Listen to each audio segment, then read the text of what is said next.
కేంద్రంలో ఎన్డీఏ ప్రభుత్వానికి చిక్కులు మొదలయ్యాయా? ప్రధాన మిత్రపక్షంగా ఉన్న జేడీయూ హ్యాండ్ ఇస్తుందా?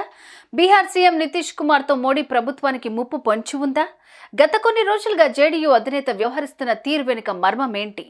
కీలకమైన నీతి ఆయోగ్ సమావేశానికి నితీష్ డుమ్మా కొట్టడానికి కారణం ఏంటి? ప్రస్తుత దేశ రాజకీయాలు ఏపీ సీఎం చంద్రబాబుకి అనుకూలమా, ప్రతికూలమా? ఎన్డీఏ కింగ్ మేకర్ నితీషా, చంద్రబాబా?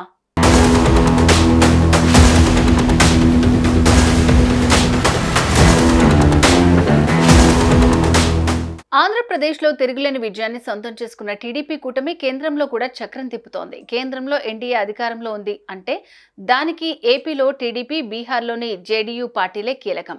నరేంద్ర మోదీని మూడోసారి ప్రధాని చేయడంలో చంద్రబాబు, నితీష్ కుమార్ ముఖ్య పాత్ర పోషించారు. 2019 ఎన్నికల్లో సొంత మెజార్టీతో ప్రభుత్వాన్ని ఏర్పాటు చేసిన బీజేపీ మిత్రపక్షాలను డోంట్ కేర్ అన్నట్లుగా వ్యవహరించింది. అయితే ఈసారి మెజార్టీ మార్కుకు 32 సీట్ల దూరంలో నిలిచిపోయిన బీజేపీ మిత్రపక్షాల మీదే ఆధారపడింది. అయితే దీన్ని ఇప్పుడు అడ్వాంటేజ్ గా తీసుకుంటున్నాయి మిత్రపక్షాలు.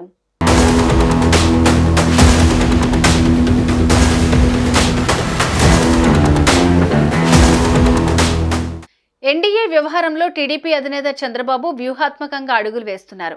ఎన్డీఏలో రెండవ అతిపెద్ద పార్టీగా ఉన్నప్పటికీ కేంద్రంలో మంత్రి పదవులు ఇవ్వనప్పటికీ పెద్దగా పట్టించుకోలేదు. అయితే రాష్ట్రానికి రావాల్సిన నిధుల విషయంలో మాత్రం బాగానే పట్టుబట్టారు. పోలవరం, అమరావతికి నిధులు రాబట్టగలిగారు. బీహార్ సీఎం నితీష్ కుమార్ మాత్రం బీజేపీతో చెడుగుడు ఆడేస్తున్నట్లు కనిపిస్తోంది. మోడీ ప్రధానిగా బాధ్యతలు చేపట్టిన కొన్ని రోజులకే ప్రత్యేక హోదా అంశాన్ని తెరపైకి తీసుకొచ్చారు.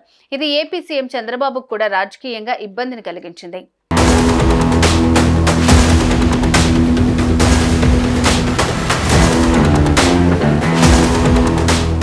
మొన్న నీతి ఆయోగ్ సమావేశానికి ఎన్డీఏ ప్రధాన మిత్రపక్షమైన బీహార్ సీఎం నితీష్ కుమార్ డుమ్మా కొట్టడం రాజకీయంగా ప్రకంపనలు సృష్టించింది. నితీష్ కుమార్ విషయం బీజేపీలో అంతర్గతంగా ఆందోళనను కలిగిస్తోంది. ఇదే సమయంలో ఏపీ సీఎం చంద్రబాబు మాత్రం బీజేపీకి మరింత దగ్గరవుతున్నారు. ఎన్డీఏ కూటమికి విధేయుడిగా ప్రవర్తిస్తూ అధిష్టానం వద్ద మంచి మార్కులు కొట్టేస్తున్నారు. అటు నితీష్ కుమార్ కూటమిలో కల్లోలం రేపుతుంటే చంద్రబాబు మాత్రం నేనున్నానంటూ అత్యంత నమ్మకమైన మిత్రపక్షంగా అడుగులు వేస్తున్నారు.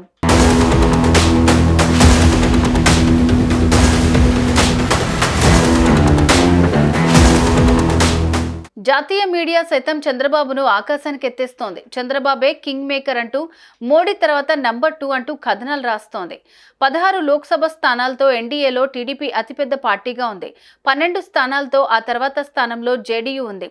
టీడీపీ కంటే జేడీయూ స్థానాలు తక్కువే.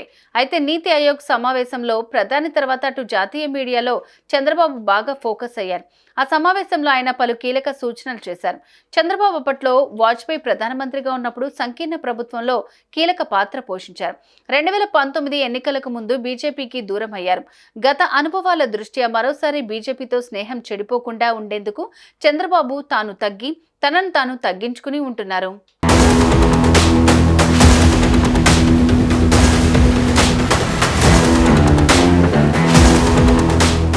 సంకీర్ణ ప్రభుత్వాలలో ముఖ్య పాత్ర పోషించడం చంద్రబాబుకు ఇది కొత్త కాకపోయినప్పటికీ ఈసారి మాత్రం ఆయన తన రాష్ట్ర ప్రయోజనాల లక్ష్యంగా అడుగులు వేస్తున్నారని జాతీయ మీడియాలో వార్తలు వినిపిస్తున్నాయి.